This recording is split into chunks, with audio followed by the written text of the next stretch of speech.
안녕하십니까? PPT 없이 오랜만에 이게 중간에서 보네요.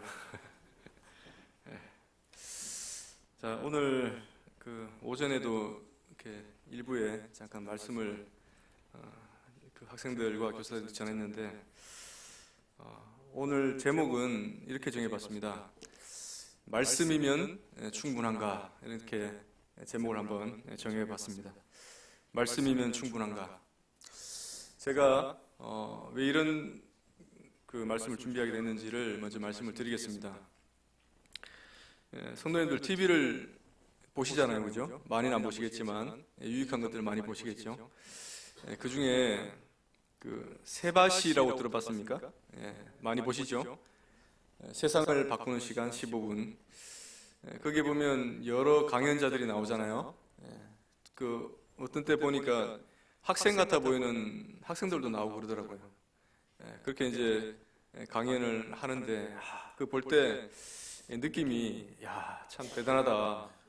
어떻게 15분 동안 저렇게 이렇게 말을 하는데 어떻게 저렇게 사람을 감동시키고 웃기고 또 어떤 유익한 것들을 전달할까? 참 대단하다. 그런 생각을 했습니다. 그러면서 또 한편으로 생각이 조금 약간 우울한 또는 약간 서글픈 그런 마음이 들었는 게, 세상 사람들은 여러 유명한 사람들, 잘된 사람들의 말을 참 들으려고 해요. 귀 기울이려고 하고 그 말이 그 사람이 어떤 말을 하는지를 막 듣고 싶어 해요. 그래서 많이 모입니다. 특히 그 워렌 버핏 같은 사람, 부자 같은 사람들은 한 끼 식사를 해도 몇 천만 원씩 주고 식사를 하잖아요, 그죠? 그리고 그 사람의 강연을 들으려면 최소 몇십, 몇백 단위의 돈을 주고 그 강연에 들어가야 돼요. 그런데 하나님 말씀을 정말 하나님, 모든 것의 하나님이라고 하시는 하나님의 말씀을 듣는데 우리는 얼마나 투자를 하고 있으며 또 얼마나 세상 사람들은 이 말씀을 들으려고 하고 있는가? 아닌 것 같다는 생각이 들었어요. 오히려 말씀이 참 땅에 떨어진, 말씀의 권위가 땅에 떨어진 시대를 살아가고 있지 않나 생각이 들면서 참 마음이 무거움을 느꼈습니다. 말씀이 권위가 서 있고 말씀이 살아 있다면 성도님들 간에도 이 말씀 들어보라고 하고 이 말씀 좋다 하고 할 텐데, 오히려 그런 것보다는 이 세바시 좋더라. 물론 좋습니다. 내용이 좋습니다.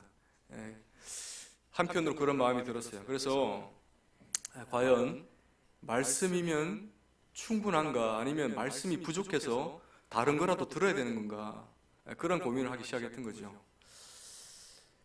세바시를 보든지 아니면 여러 유익한 프로들을 볼 때, 또는 유명한 사람들의 말을 들을 때 그 사람들이 우리에게 유익을 끼칠 수는 있어요, 그죠? 좋은 말들 합니다. 그리고 특히 이제 관계에서 어려움을 겪는 사람들에게 그 사람들의 말이 도움이 될 수 있어요. 그리고 또 어떠한 부분, 경제적인 부분이나 어떠한 부분에 어려움을 겪고 있을 때 그것을 극복해낼 수 있는 지혜와 또는 그러한 동기부여는 해줄 수 있습니다. 그렇죠? 그런 면에서는 도움을 받을 수 있습니다. 그렇지만 그 사람들이 인간이 갖고 있는 그 인간 본연의 문제를 해결해 줄 수 있는가? 없다고 생각합니다. 그리고 그 사람들 역시 인간으로서 가지고 있는 그 문제들에 빠져 있는 사람들이잖아요. 그러다 보니까 어떠한 현상, 어떠한 조건에서의 일을 해결하는 문제는 그분들이 조언을 해줄 수 있지만, 근본적인 문제, 인간의 근본적인 문제가 뭡니까? 나는 어디로 와서 어디로 가는지, 나는 왜 존재하는지, 나는 지금 왜 살고 있는지, 그런 것들은 그분들이 대답을 해줄 수도 없고 아무도 얘기해 줄 수 없어요. 그게 바로 교회의 특수성입니다. 그죠? 교회가 그 말을 해줄 수가 있습니다. 오직 교회에서만 그 말을 들을 수가 있어요. 그래서 하나님의 말씀이 과연 하나님의 말씀으로 말씀으로만 충분한가? 여기에 대해서 정말 그러한가를 한번 살펴보기를 원합니다. 자, 우리가 교회라고 합니다. 교회. 한문으로 그냥 단순히 한문으로만 풀면 가르칠 교자에 모일 회자잖아요. 그 말은 뭡니까? 누군가가 가르치는 곳, 또 누군가가 가르침을 받는 그러한 모임이 교회라는 겁니다. 무엇을 가르칩니까? 그리고 무엇을 가르침을 받습니까? 말씀이죠. 말씀을 가르치지 않고 말씀을 가르침을 받지 않는다면 어떻게 보면 그냥 사교 집단 또는 계모임, 다를 게 뭐가 있습니까? 그죠? 사회와 다른 특수성을 가진 교회는 바로 말씀을 나누고 말씀을 배운다는 겁니다.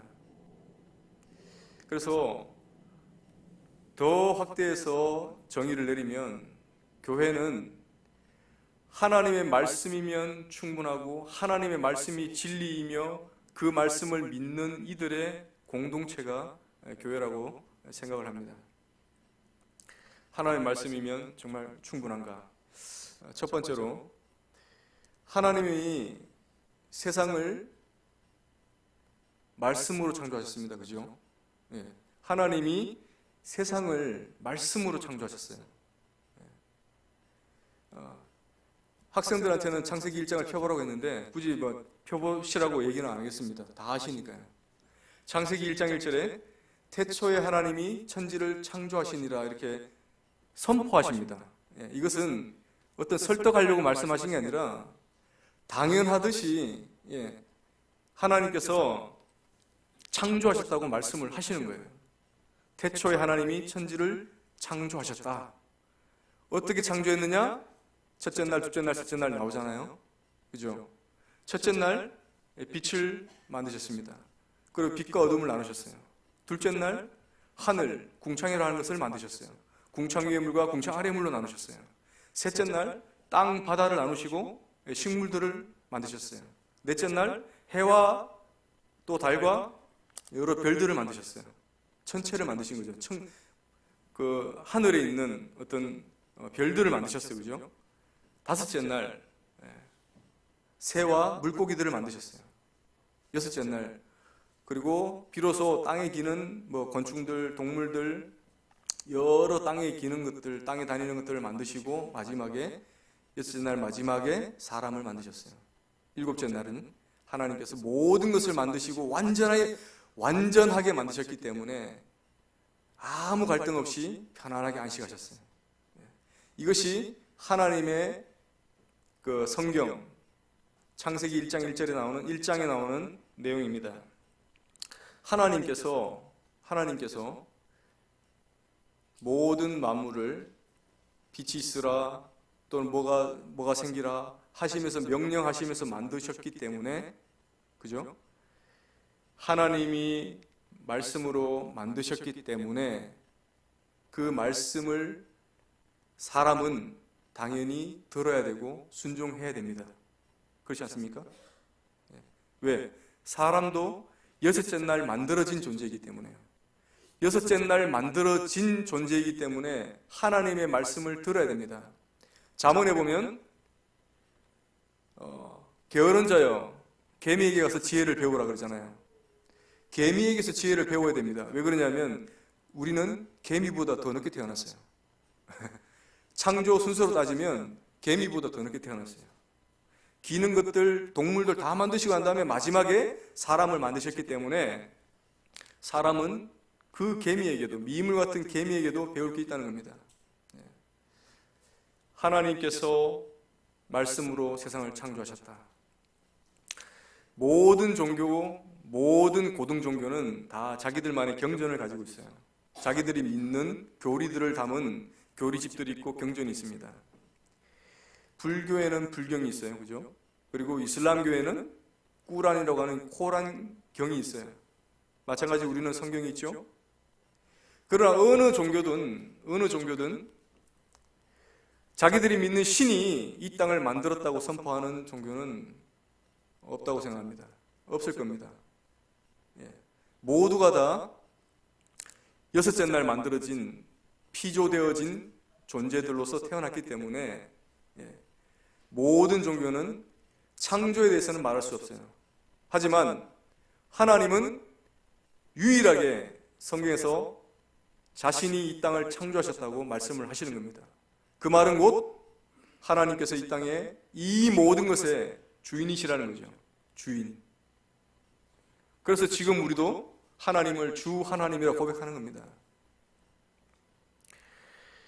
자, 말씀으로 창조하신 그 창조 세계에는 하나님의 그 창조 원리와 통치 방식이 들어있어요. 쉽게 말하면 하나님께서 만들어 놓으신 만물들을 보면 참 놀랍다는 생각이 듭니다.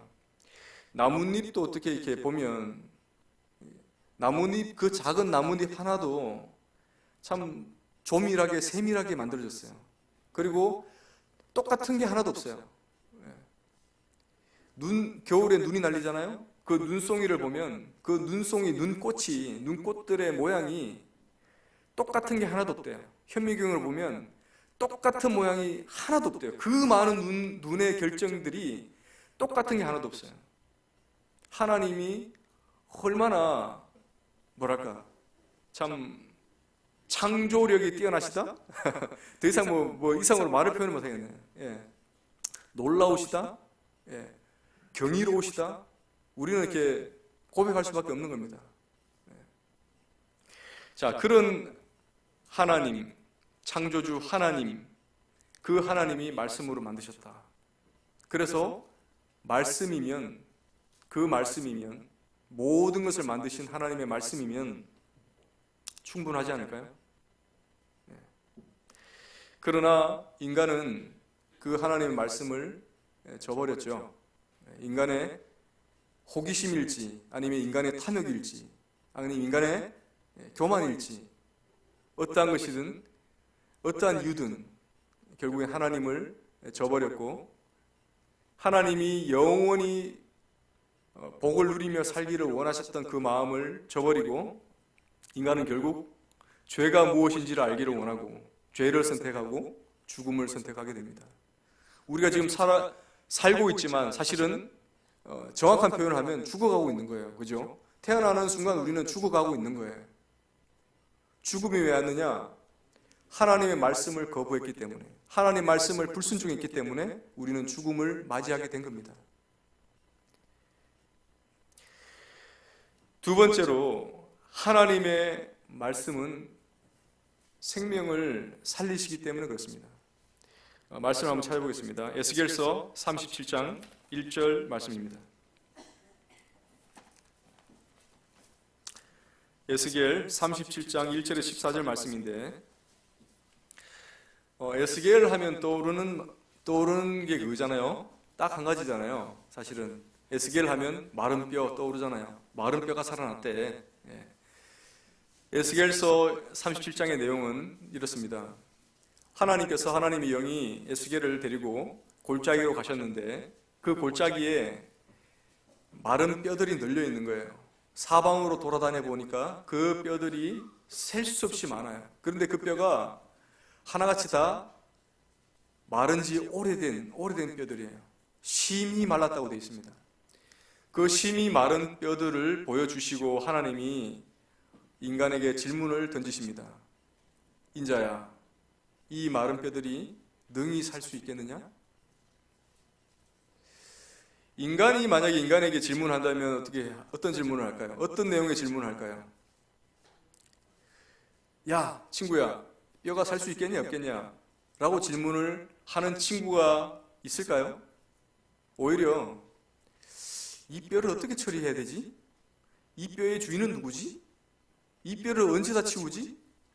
아니면 뭐 도저로 밀어야 되나? 아니면 어떻게 해야 되나? 처리에 대한 문제는 얘기할지언정 이 뼈를 살릴 수 있느냐 없느냐를 얘기하지는 않을 거예요. 하나님은 질문하셨습니다. 이 뼈가 능히 살 수 있겠느냐? 인간이 대답합니다. 주 여호와여, 주께서 아시나이다. 하나님의 질문에 인간은 예스와 노로 대답할 것 같죠. 그런데 에스겔이 인간으로서 할 수 있는 가장 정확한 정답을 저는 말했다고 봅니다. 못 삽니다 하면, 만약에 못 삽니다 대답했어요. 하나님, 저 뼈가 어떻게 살 수 있어요? 못 삽니다. 그러면 하나님이 살리시면 어떡할 거예요? 저 뼈가 삽니다 했는데 하나님, 내가 안 살릴 건데? 하면 어떻게 하실 거예요? 모든 것이 하나님의 의지에 달려 있잖아요. 의지에. 그것을 알았기 때문에 에스겔은 하나님, 주 여호와여, 주께서 아시나이다.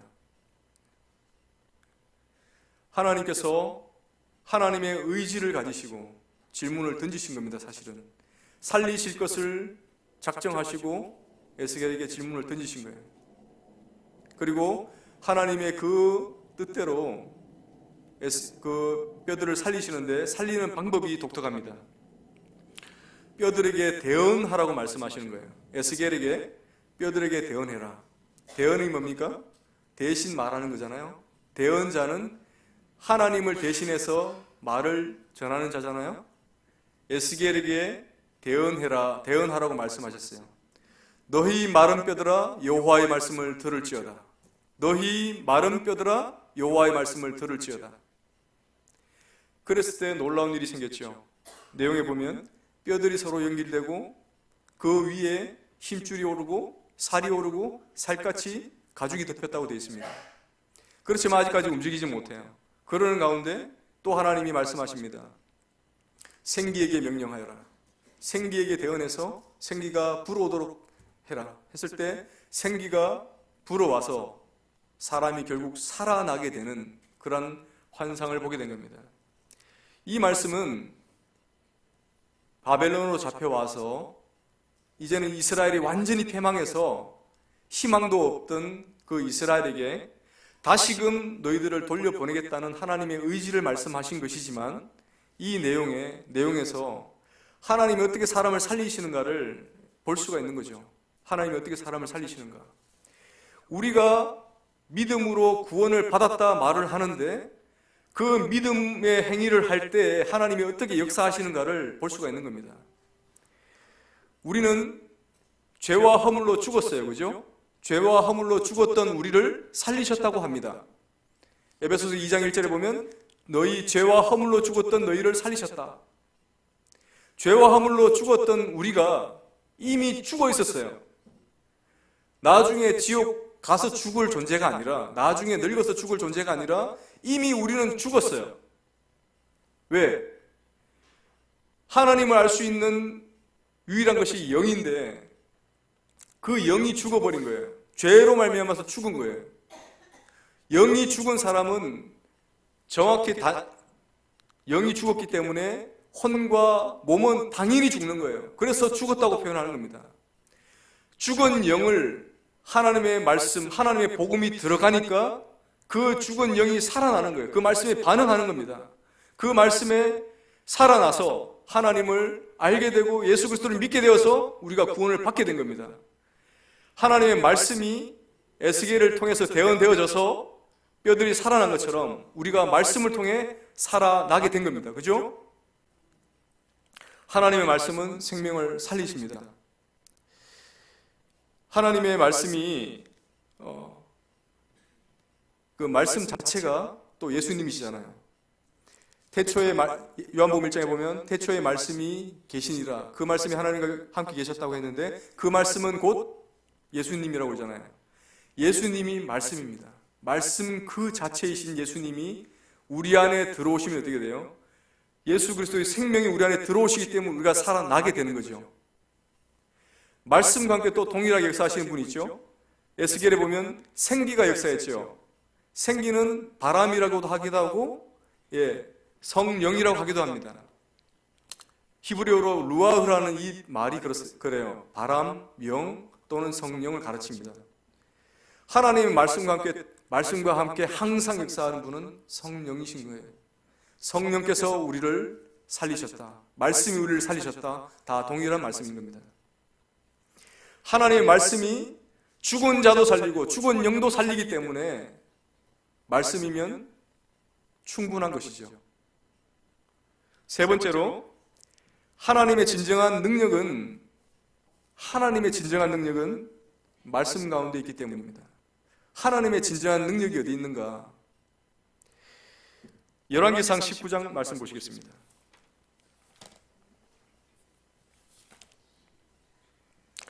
열왕기상 19장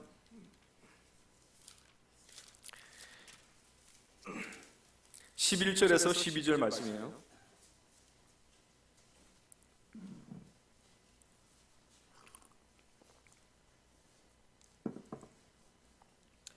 제가 한번 읽어보겠습니다.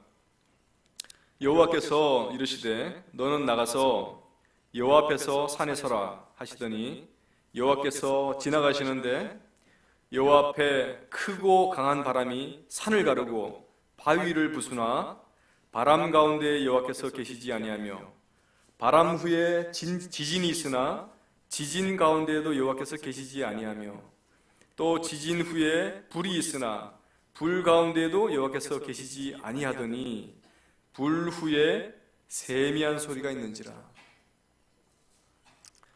자, 이 말씀의 말씀 전의 내용이 그거죠. 우리가 다 알고 있는 엘리야 하면 떠오르는 게 갈멜산의 전투잖아요. 갈멜산의 승리. 갈멜산에서 그 바알 선지자 450명과 아세라 선지자 400명과 850대 1의 전투를 벌입니다. 전투라고 해서 무슨 싸우는 것처럼 그런 게 아니라 누가 하나님이냐를 가리는 거죠. 자, 하늘에서 불이 내려오면 그것을 하나님이라고 하자. 자, 너희들 먼저 해라. 그랬을 때 바알 선지자, 아세라 선지자 850명이 참 광란의 어떤 제사를 드리죠. 드린다기보다는 광란의 짓을 하는 거죠. 자기의 몸을 자해해가면서 자기의 신들을 부르는 거예요. 신이시여, 이 불을 내려주소서. 그런데 불이 내려옵니까? 안 내려오죠. 그 신이 없으니까요. 당연히 없으니까요. 밤이 늦도록 그렇게 해도 안 돼요. 그랬을 때 그 엘리야가 얘기를 하죠. 얘들아 비켜. 그리고 하나님께 기도합니다. 불이 내려서 이 제단을 사르기를 했을 때 하늘에서 정말 불이 내려서 그 번제물들을 그 또 주변에 물 부어놓은 것들 그런 것들을 다 사르고 했다는 내용입니다. 그랬을 때 사람들이 막 놀라죠. 놀라면서 얘기를 하죠. 아, 하나님 뭐라고 합니까? 여호와 그는 하나님이시로다. 여호와 그는 하나님이시로다. 막 이런 얘기를 해요. 그랬을 때 바알 선지자, 아세라 선지자를 다 죽여버리고 이제는 엘리야가 승승장구하면서 이제 생각을 했겠죠. 드디어 됐다. 이제는 됐다. 이제는 하나님의 승리를 보여줬기 때문에 이제는 이스라엘이 돌아올 것이다. 저 악한 왕도 돌이키고 저 이세벨도 돌이키고 다 할 것이다. 왜? 하나님이 살아계시는 걸 보여줬잖아. 그러니까 될 것이다 라고 생각했어요. 그런데 돌아온 결과는 뭡니까? 이세벨이 자기의 선지자들을 죽인 것을 듣고 엘리야를 잡아 죽이려고 하죠. 그래서 잡으려고 보내죠. 이 일이 이렇게 된 것을 알고 엘리야는 도망을 가게 됩니다. 엘리야 생에 있어서 가장 큰 역사라고 한다면 갈멜산 사건이잖아요. 이거면 이스라엘이 돌아올 것이라고 믿었잖아요. 그렇게 됐잖아요. 그런데 안 됐다는 거예요. 그랬을 때의 좌절감은, 그랬을 때의 절망감은 정말 놀라운 겁니다. 정말 대단한 그냥 끝인 거예요. 그것은 사명자로서, 사역자로서 어떻게 보면 끝인 거예요. 왜 그러냐? 자기가 할 건 다 했거든요. 최선을 다했는데 안 됐어요. 최선 뒤에는 뭡니까? 없잖아요. 그래서 좌절을 맛보게 된 겁니다. 죽기를 원했어요. 그랬을 때 하나님께서 하나님의 산 호렙산으로 엘리야를 이끄십니다. 그 이끌어진 엘리야가 호렙산 어느 동굴에서 경험하게 된 내용이 바로 11, 12절의 말씀이에요. 산과 바위를 깨뜨릴 만한 강력한 바람이 불었어요.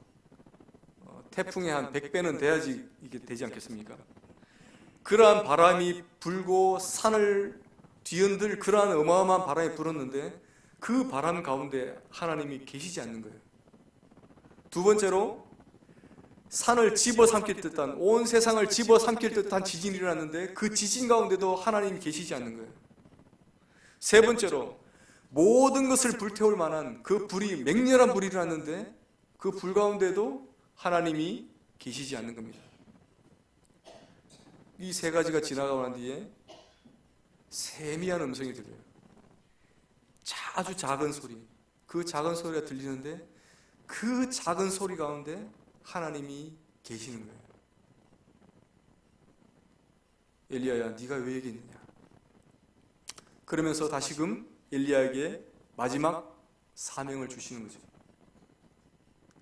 엘리야는 생각했습니다. 보여지는 강력한 현상이 있으면 뭔가 사람이 돌아올 것이다. 뭔가 변화가 될 것이다. 그 엘리야의 바램대로 하나님이 들어주셨어요. 불이 내려오게 하셨어요. 그렇지만 그것이 하나님이 원했던 건 아니라고 생각합니다. 갈멜산의 승리라고 하지만 사실은 그게 승리가 아니었던 거예요. 하나님은 다시금 이스라엘이 하나님의 자기들의 죄들을 버리고 돌아와서 하나님의 그 말씀 앞에 돌아오기를 원하셨던 건데 엘리야는 뭔가 현상이 보여지면, 뭔가 강력한 것이 보여지면 뭔가 될 줄 알았던 거예요. 하나님은 그게 아니라는 걸 말씀해 주신 겁니다. 세미한 음성이라는 게 세미한 음성, 이 세 가지 단어예요. 콜 데마마 다카라는 히브리어인데 콜 데마마 다카 이 뜻에 어떤 분은 이렇게 해석을 하기도 하더라고요. 신이 조각하는 소리. 참 애매해요. 신이 조각하는, 그냥 이게 조각도로 또각 내는 작은 소리, 세미한 소리라는 거예요. 하나님이 언제 조각을 하셨습니까? 하나님이 조각을 하셨던 때가 있나요? 모세가 호렙산에서 하나님의 말씀을 받았죠. 십계명을 받았죠. 그 십계명을 받을 때 두 돌판을 가지고 왔을 때 그 두 돌판에다가 하나님께서 직접 쓰셨다고 했어요. 그것을 연상을 하고 그렇게 해석을 한 분도 있더라고요. 그렇지만 그것이 정확한 해석이라고 보여지지 않습니다. 그렇지만 아마 그러한 의미가 충분히 담겨 있다고 느껴집니다. 왜 그러냐면 하나님께서 호렙산에 부르신 이유가 그거잖아요. 하나님의 산 호렙이 뭡니까? 하나님의 말씀을 처음 받은 곳이잖아요. 그죠? 그래서 하나님의 말씀으로 돌아가기를, 하나님의 말씀 앞에 서야지만 모든 것이 새롭게 되어지는 것을, 모든 것이 또 변화가 되는 것을, 그리고 그것이 진정한 능력임을 말씀하시기 위함이었다고 생각이 듭니다. 또 신약에 와서는 예수님께 많은 사람들이 모였어요. 그랬을 때 예수님이 말씀도 전하시고 또 기적과 이적을 베푸셨죠. 그래서 병자들 고치기도 하시고 또 죽은 나사로까지 살리셨어요. 그리고 오병이어의 기적도 행하셨어요. 많은 사람들이 그러한 기적을 봤을 때 예수님을 왕 삼으려고 막 추종했고 억지로 왕 삼으려고 했습니다. 그때 예수님은 그들을 피하셨죠. 나중에 예수님 십자가에 달리실 때 예수님이 계셨을 당시에는 그 기적과 이적을 본 사람들은 구름대같이 많았지만 예수님이 십자가에 달리실 때는 예수님 곁에 아무도 없었습니다.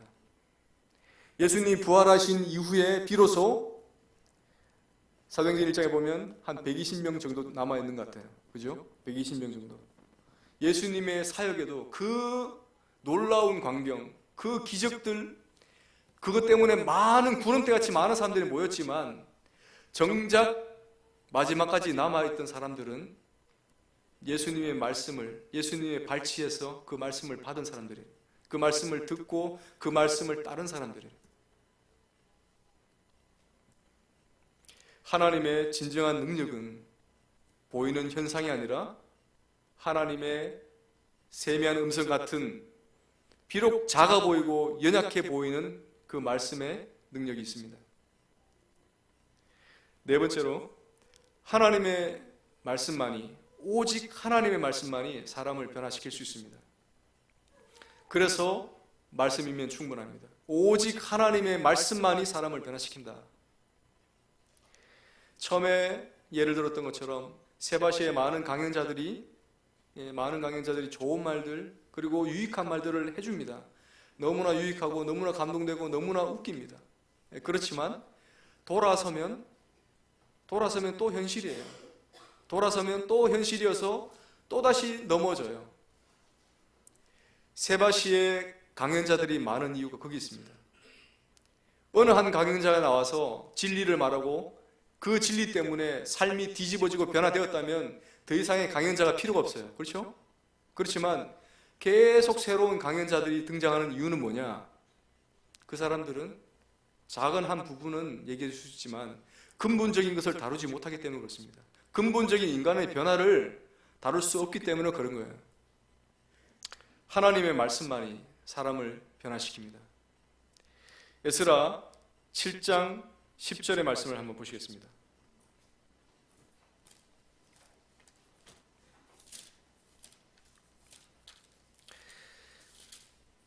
에스라 7장 10절 말씀을 보시면 에스라가 바벨론 포로기 때 이제 70년의 포로 생활을 끝내고 이제는 1차, 2차, 3차에 걸쳐서 그 이스라엘로 이제 귀환하죠. 그때 이제 2차 때 이제 귀환하게 된 그 에스라가 어떠한 결심을 했는가가 10절에 나와 있습니다. 에스라가 여호와의 율법을 연구하여 준행하며 율례와 규례를 이스라엘에게 가르치기로 결심하였었더라. 이 에스라가 결심했다는 거예요. 뭘 결심했느냐? 여호와의 율법을 연구하고 준행을 해서 그 하나님의 그 율례와 규례를 이스라엘에게 가르치기로 결심했다는 거예요. 그 에스라는 포로 생활 가운데 있었으면서 뭘 느꼈냐? 뭘 보았느냐? 이스라엘이 이렇게 바벨론 포로 생활하고 이렇게 우리가 잡혀온 이유, 이렇게 고통당하는 이유는 하나님의 말씀을 버렸기 때문이다. 하나님의 말씀을 버림으로 말미암아서 우상 숭배하게 되고 죄악을 범하게 되고 그 죄악으로 말미암아서 다른 이방 나라들의 침략을 받게 되고 고통당하게 되고 그 고통을 당하고 나니까 다시금 또 회개하고 하나님께 빌어서 또 회복되고 이러한 역사라는 거예요. 열왕기상하, 역대기상하 그리고 그 앞에 내용들을 다 보면 그리고 사사기 내용들을 보면 다 그러한 사이클로 돌아 악의 어떤 악순환의 사이클로 돌아가는 거예요. 그런 것을 본 학사 에스라가 결심한 겁니다. 말씀을 가르치자. 이 악의 연결고리를, 이 악순환의 연결고리를 끊을 수 있는 유일한 길은 말씀을 전하는 것이다. 말씀 앞에 서게 해서 말씀을 준행하면 이 악에서 떠나게 되겠고 악을 떠나게 되고 우상을 버리게 됨으로 말미암아서 선순환의 고리가 생기게 되는 거죠. 그래서 결심을 한 겁니다. 한 구절만 더 보겠습니다. 느헤미야 8장 8절입니다. 느헤미야 8장 8절에 보면 똑같이 에스라가 등장을 합니다. 8장 8절 9절 보시면 하나님의 율법책을 낭독하고 그 뜻을 해석하여 백성에게 그 낭독하는 것을 다 깨닫게 하니 백성이 율법의 말씀을 듣고 다 우는지라. 어떻게 보면 이 백성들이 포로기 동안 또는 포로 전이라 할지라도 한 번도 제대로 하나님 말씀을 들어본 적이 없는 거예요. 한 번도 제대로 이 말씀이 어떤 뜻인지를 풀어주는 사람도 없었고 들어본 적도 없었던 거예요. 그런 사람들에게 하나님의 말씀을 풀어주고 전해주니까 백성들의 마음이 다 녹아지는 거예요. 그냥 우는 겁니다. 하나님의 말씀이 이랬었구나. 우리가 이 하나님의 말씀을 버렸기 때문에 우리가 이렇게 포로로 잡혀왔었구나. 우리의 조상들의 죄여 우리의 죄였구나. 이것을 알았던 겁니다. 울 수밖에 없죠. 하나님의 말씀을 풀어주니까.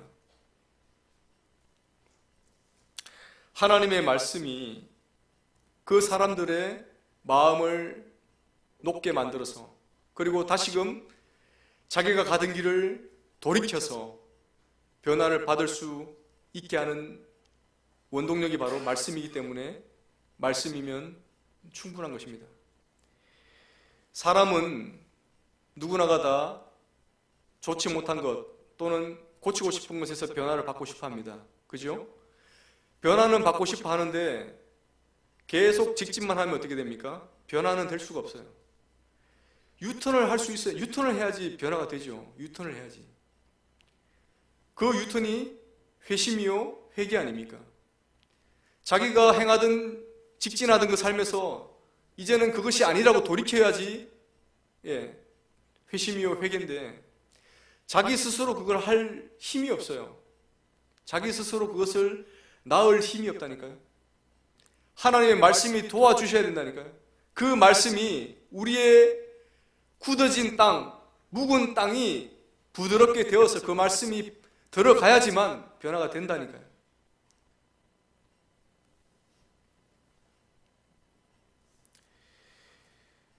네 가지를 말씀드렸습니다.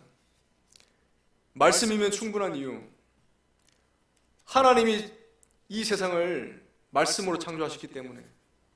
두 번째로, 하나님의 말씀만이 생명을 살리실 수 있기 때문에.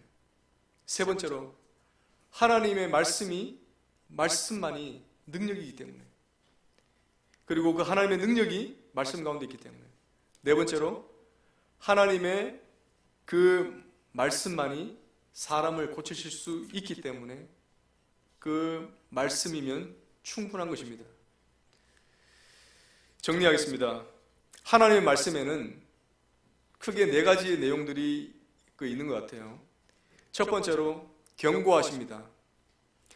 첫 번째로 명령하십니다. 하나님께서 창조주시고 피조물인 너희들이 반드시 지켜야 할 것들은 명령하시는 거예요. 이것을 행하라, 행하지 마라.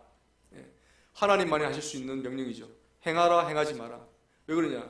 하나님께서 주인이시고 창조주시고 모든 것 되시니까 그렇게 말씀하시는 거예요.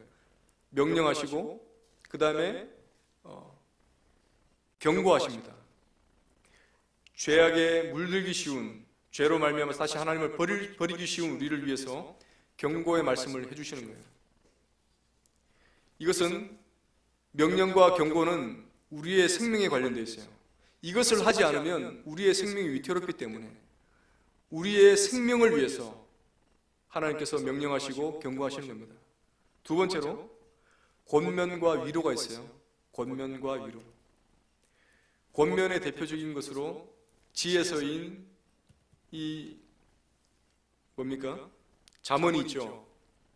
전도서 있죠. 사람의 인생살이가 하나님의 이 말씀대로 이렇게 살아야지만 유익이 있다, 이렇게 살아야지만 된다, 이렇게 바른 길들을 제시하는 권면의 말씀들이 있어요. 그 길로 가면 반드시 형통하게 됩니다. 하나님께서 그걸 아시기 때문에 또 우리에게 권면해 주시고 때로는 또 위로의 말씀도 해주시는 거예요. 이스라엘이 하나님의 치심을 받고 참 상함을 당했지만 다시금 아버지의 마음으로 싸매 주시는 거예요. 위로해 주십니다. 권면과 위로는 우리의 생활과 관련이 있어요. 그죠? 생활. 우리가 어떻게 이 삶을, 이 한정된 공간과 시간의 제약을 받는 우리가 잘 살 수 있는가, 어떻게 하나님의 뜻 가운데 살 수 있는가를 위해서 권면과 위로를 해주십니다. 자, 마지막으로 디모데후서를 보고 마칠까 합니다. 디모데후서 4장 말씀을 한번 보겠습니다.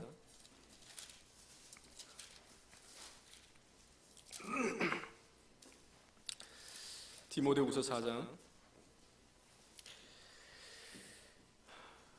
1절부터 4절까지 말씀을 제가 한번 읽어보겠습니다. 하나님 앞과 살아있는 자와 죽은 자를 심판하실 그리스도 앞에서 그가 나타나실 것과 그의 나라를 두고 엄히 명하노니 너는 말씀을 전파하라. 때를 얻든지 못 얻든지 항상 힘쓰라. 범사의 오래 참음과 가르침으로 경책하며 경계하며 권하라. 때가 이르리니 사람이 바른 교훈을 받지 아니하며 귀가 가려워서 자기의 사욕을 따를 스승을 많이 두고 또 그 귀를 진리에서 돌이켜 허탄한 이야기를 따르리라. 때가 이르면 사람들이 바른 교훈을 받지 않는다고 합니다. 그리고 자기의 사욕을 따를 많은 스승을 둔다는 거예요. 자기가 듣기에 좋은 말들을 해주는 사람들을 많이 둔다는 거예요. 이것이 뭐 바람직한 바른 예인지는 모르겠지만 우리가 지금 인터넷 시대를 살아가고 있잖아요. 우리가 듣고 싶어하는 메시지들은 인터넷에 보면 넘쳐납니다. 축복에 관한 메시지만 듣고 싶어하면 축복의 메시지만 골라서 들을 수가 있어요. 우리가 만약에 주님의 오심에 대한 어떤 종말에 대해서 궁금하다? 그러면 그 얘기만 듣고 싶다면 그 얘기만 주구장창 하루 종일 왼종일 들을 수가 있어요. 우리가 듣고 싶어하는 것들만 들을 수 있도록 이제는 그러한 세상이 된 겁니다. 바른 교훈을 전해도 바른 교훈이라고 생각하지 않는 시대를 지금 살아가고 있습니다. 악을 악이라고 얘기 안 하고 선을 선하다고 얘기하지 않는 절대적인 진리가 지금 완전히 무너진 시대를 우리는 살아가고 있습니다. 그리스도인도 마찬가지입니다. 그리스도인이라고 해서 절대적으로 다 권면의 말, 이런 말, 저런 말씀 다 듣느냐? 그렇지 않습니다. 자기가 듣고 싶어하는 말씀만 듣는다는 거예요. 또 허탄한 이야기를 따른다고 합니다. 2000년 전에 벌써 사도 바울이 예언적인 말씀으로 이 말씀을 해주셨습니다. 그때 이 말씀이 적용이 된다면 지금 시대는 더 그런 거죠. 이 말씀을 이렇게 준비하면서 정말 브레드린의 정신이 뭔가, 브레드린의 정체성이 뭔가, 그걸 다시 한번 생각해 보게 됐습니다. 우리가 다른 교파들처럼 너울 쓰지 않는 교파들하고 비교했을 때 너울 쓰는 것이 우리의 정체성, 우리의 정신인가? 아니면 매주마다 모였을 때 떡과 잔을 나누는 것이 정체성인가? 그것이 진정 우리를 우리 되게 하는, 우리의 특징이 되는가? 생각했을 때 그 19세기죠. 1800년대 우리 믿음의 선배들은 말씀을 연구하는 사람들이었습니다. 그 연구한 말씀을 말씀 그대로, 문자 그대로 믿었던 사람들이에요. 그리고 그 말씀을 따라서 기도하고 믿음으로 나아갔던 사람들입니다. 조지 밀러 우리 많이 얘기하죠. 조지 밀러는 5만 번의 기도 응답을 받았다. 다른 교회 다니는 사람들도 다 알고 있어요. 다른 교회 다니는 사람들이 조지 밀러를 더 많이 알고 있어요. 저도 이 모임을 알기 전에 조지 밀러의 5만 번 응답받은 그 기도의 책을 읽었어요. 조지 밀러의 기도에 5만 번 기도 응답 받은 핵심이 뭡니까? 단순하게 말씀을 믿은 거예요. 말씀을 붙잡은 믿음이었어요.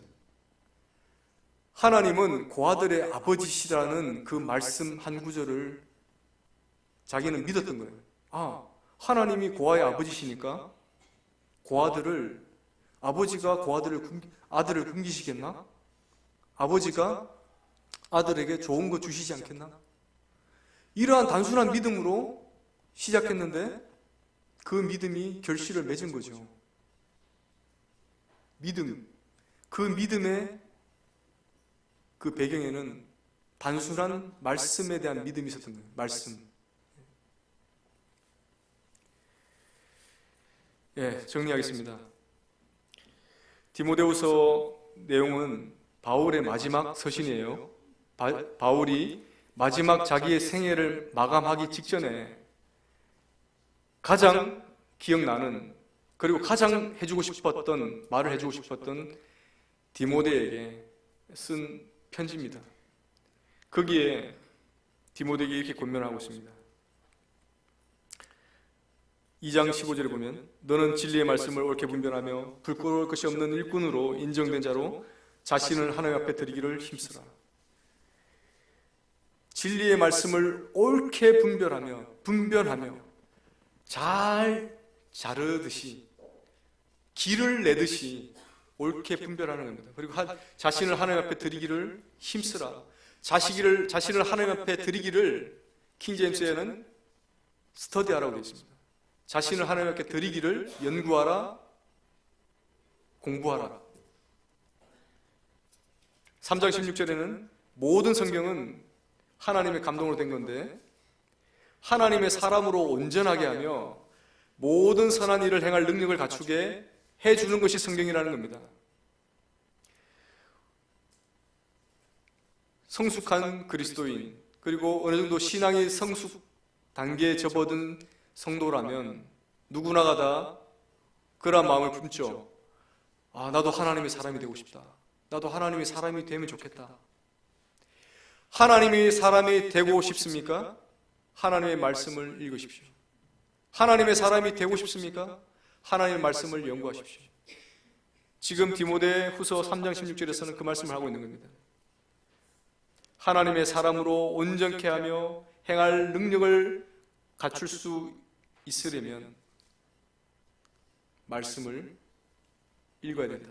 그리고 말씀을 자기가 읽은 것들, 깨달은 것들을 또한 가르쳐야 된다. 계속적으로 바울이 디모데에게 권면하고 있는 겁니다. 이것이 디모데에게만, 그리고 목회자에게만, 교사에게만 적용되는 것이 아니라 성경을 읽는 모든 성도에게 적용이 되는 것입니다. 결론을 맺겠습니다. 하나님의 말씀이면 충분합니까? 예, 하나님의 말씀이면 충분합니다. 하나님의 말씀을 더 깊이, 더 넓게 연구를 하면 세상의 모든 학문이 줄 수 없는 그 놀라운 것들을 발견할 수가 있습니다. 우리가 그것을 발견 못했을 뿐이지 발견할 수 있다는 겁니다. 예, 말씀을 마치겠습니다. 기도하고 마치겠습니다. 아버지 하나님, 이 부족한 것이 또 말씀을 들고 앞에 섰습니다. 참 하나님의 그 말씀을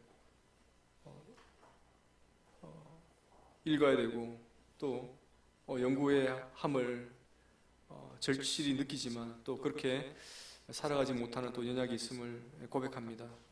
여기 모인 성도님들과 저에게 정말 지혜를 주시고 또 말씀을 깨달을 수 있는 그러한 힘과 능력을 주셔서 정말 그 하나님의 말씀 안에 들어있는 그 보화를 우리가 발견할 수 있기를 원합니다.